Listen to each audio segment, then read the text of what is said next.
Dengue প্রতিরোধ যে কর্মসূচি আজকে আমরা উদ্বোধন করছি, এটি সকল নাগরিককে সচেতন করার জন্য, এবং আমরা আপনাদের মাধ্যম দিয়ে বলতে চাই যে আসুন আমরা পরিষ্কার পরিচ্ছন্ন প্রত্যেকেই, আমরা যারা পরিবার রয়েছি নিজ নিজ আঙ্গিনাগুলো আমরা পরিষ্কার পরিচ্ছন্ন রাখি, এবং ডেঙ্গু যেন জন্ম না নাই সেই পরিষ্কার পরিচ্ছন্নতা আমরা বাসাবাড়িগুলো রাখার চেষ্টা করি।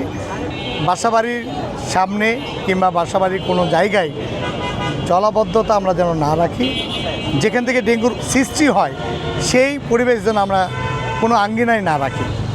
তা আমরা চাই যে রাজশাহী এই মহানগরী ডেঙ্গু মুক্ত মহানগরী গড়ে তোলার জন্য আমাদের প্রচেষ্টা।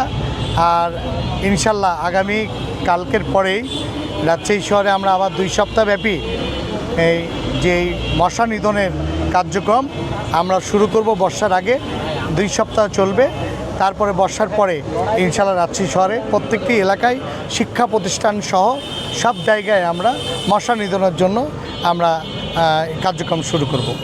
গত জুম্মায় আমরা প্রত্যেকটি মসজিদে আমরা ঘোষণা দিয়েছি যে আসলে এই ডেঙ্গু নিধনের জন্য আমাদের করণীয় কী, এবং আমাদের সচিব যেগুলো রয়েছে ওয়ার্ডে এবং স্বাস্থ্যকর্মীরা যারা রয়েছে সব বাসায় বাসায় গিয়ে তেনাদেরকে বোঝানোর চেষ্টা করছে, এবং আমরা ইতিমধ্যে লিফলেটও আমরা ব্যবস্থা করেছি।